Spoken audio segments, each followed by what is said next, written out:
Industri sawit menghadapi fenomena produktivitas yang menurun dari sisi hulu di saat pemerintah menggenjot hilirisasi untuk meningkatkan perekonomian nasional di beragam jenis sektor ekonomi.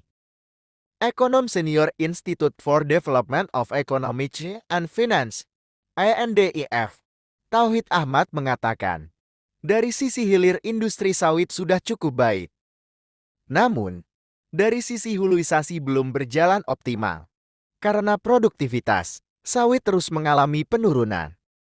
Data Gabungan Pengusaha Kelapa Sawit Indonesia, GAPI, menyebut sampai Agustus tahun 2024, produksi sawit mencapai 34,7 juta ton. Dalam periode yang sama, ekspor termasuk biodiesel dan oleh kimia mencapai lebih dari 20,1 juta ton. Ekspor ini menyumbangkan devisa sekitar USD 17,349 juta bagi Indonesia. Sedangkan konsumsi domestik tercatat pada 15,6 juta ton. Dibanding periode sebelumnya, produktivitas sawit mengalami penurunan. Selama periode yang sama tahun lalu produksi sawit mencapai 36,2 juta ton di mana ekspor 21,9 juta ton dan nilainya melebihi 20,597 juta dolar Amerika. Tauhid juga menyebut ada sejumlah faktor yang membuat produktivitas sawit menurun.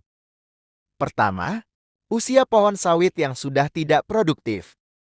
Kedua, PROGRIM replanting atau peremajaan kebun sawit yang bersumber dari dana Badan Pengelola Dana Perkebunan Kelapa Sawit tidak cukup untuk membiayai replanting termasuk yang untuk petani mandiri.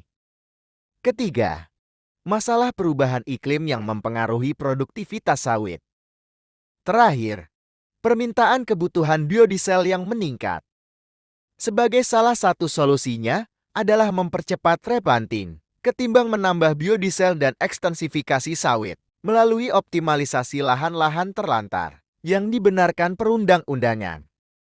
Selain itu, optimalisasi terhadap lahan yang ada dengan melakukan perbaikan secara teknis.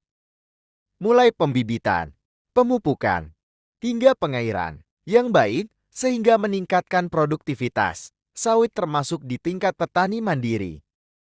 Yang tak kalah penting dilakukan adalah perbaikan berbagai regulasi yang tumpang tindih. Kejelasan status lahan yang penting untuk memenuhi standar sistem sertifikasi Indonesian Sustainable Palm Oil (ISPO) maupun standar Roundtable on Sustainable Palm Oil (RSPO). Tauhid sepakat bahwa penegakan aturan di industri sawit sangat penting termasuk penertiban para pengusaha sawit yang nakal. Namun, hal tersebut harus dilihat kasus per kasus. Tidak bisa disamaratakan secara industri. Sebab, banyak petani maupun pengusaha sawit yang bagus mulai menerapkan teknologi hijau hingga taat membayar pajak. Tauhid melihat perhatian pemerintah terhadap industri sudah baik, hanya perlu dioptimalkan lagi. Salah satu yang bisa dilakukan pemerintah adalah perbaikan pada bidang pendanaan. Selain itu, diperlukan dukungan pemerintah melalui supervisi dan monitoring untuk akses lahan termasuk bagaimana kepemilikan. Petani plasma juga diperhatikan. Dan juga perlu dilakukan perbaikan regulasi dan kelembagaan, serta perbaikan ekosistem investasi.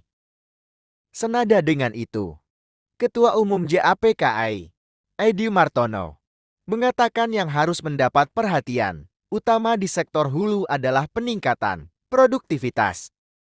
Dalam kesempatan itu, Edi juga menyoroti agar tata kelola sawit segera diperbaiki. Alasannya, saat ini ada 37 kementerian dan lembaga yang terlibat dalam industri sawit. Hal ini menyebabkan adanya tumpang tindih kebijakan. Dia sepakat jika ada perusahaan atau pengusaha yang tidak taat aturan agar ditindak tegas. Tetapi jangan semuanya dianggap nakal sehingga industrinya yang dikorbankan. Terima kasih sudah menonton. Jangan lupa like, komen, dan subscribe.